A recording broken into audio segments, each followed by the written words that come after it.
Hi, my name is Evan, and in this video I'm going to go over some tips for using your ProColor 3 panel with hybrid learning situations. Hybrid learning, where students are both present in the classroom and some at home by themselves, can be a very challenging situation.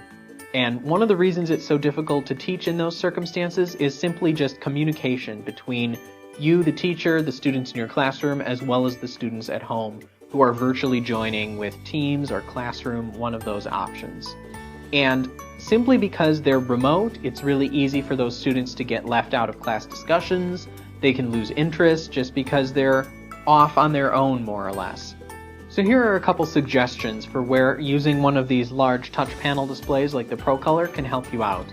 Of course, these scenarios won't work for everyone in all situations, but hopefully you can take some of the solutions here and use them in your own classroom. Now first, hybrid learning is going to be a little bit easier if you have the PC module installed on your ProColor, and you can switch to that, of course, using the input menu. The reason the PC module is so helpful is because it's a full PC, it can run things like Microsoft Teams or Google Classroom right here on the panel without the need for any extra connections. And if you don't have a PC module installed, I'll go over some other options that might help you out. First, you can use your teacher laptop and connect that with HDMI and the touch cable to your panel here. The laptop can run Teams, Google Classroom, all that, as well as handle the audio in and out. And if you use the input menu here to switch to the HDMI connection, the students who are on the call on your laptop will also be visible here on the large screen.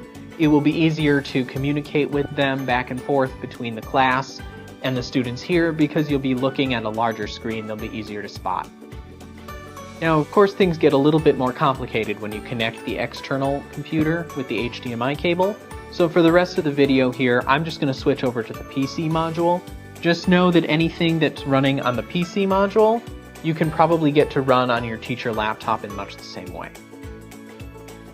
Okay, so as you can see here, I'm in the PC module and I have Microsoft Teams loaded up. Much of what I'll be showing you today can be done with Google Classroom or Zoom or some other solution if that's what you're using. But here in Teams, I also have my webcam connected. You can connect any USB webcam that'll work with a PC right to the panel here. And the way I have it set up, you can see me at the board a little bit and also the classmates of the students in front. So if that makes more sense for you, you can just put it on the top here. Otherwise, you can set up the camera over on a desk in front of the panel so it's facing only the board. So let's go ahead and join this meeting that's already in progress here. So we'll just make sure all the settings are right here. For this video, I don't necessarily need the camera turned on, but I do want to have the audio on for sure. That way everyone can hear me at home. And we'll just join that meeting. All right, so here's my virtual class. Everybody is logged in right now. Their cameras are off, but that's okay. I can still see that they're here. And what's most important about this display is I can actually go to this share screen here and create a virtual whiteboard. If you haven't used this feature before, this is in Teams, both on your laptop and the PC module here.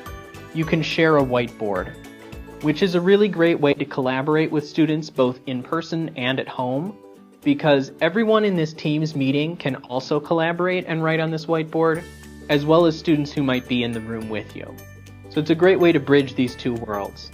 Now right now, I just have a little math problem up on the board here. I'm asking students to write down the expanded form.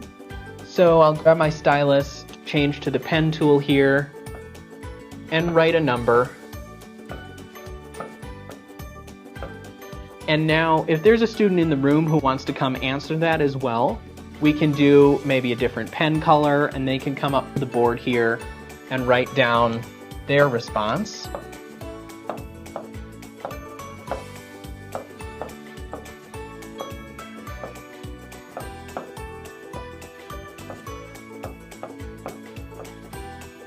But of course, we can also have the students at home respond. So some of those students at home can type in their own responses. Even if they don't have a touchscreen computer where it's a little difficult for them to write, like I did on the board here, they can add a text box or a sticky note with their answer. You'll see one student is responding right now. They should be working on that problem.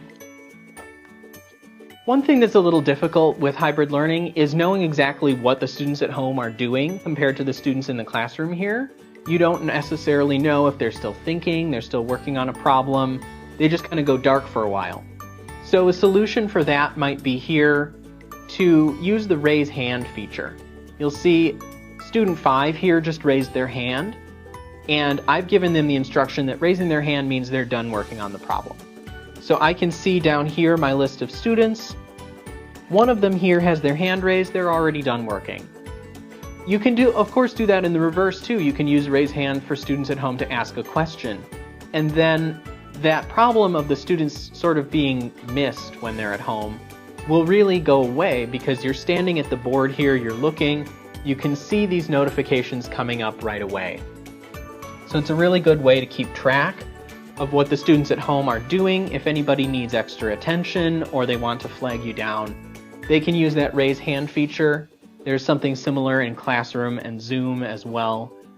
And that way, when you're working on the board here, you're not going to ignore those students at home.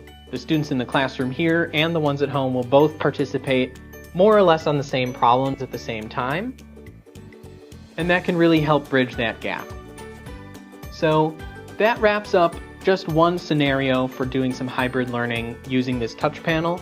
Of course, there's other options depending on what software you're using or what your classroom setup is, but hopefully this has given you some ideas to get started where you can actually make use of this large touchscreen to help your students who aren't able to be in the classroom right now. Thanks, and if you have any other questions about different software running on this panel, please see some of the other videos in this series.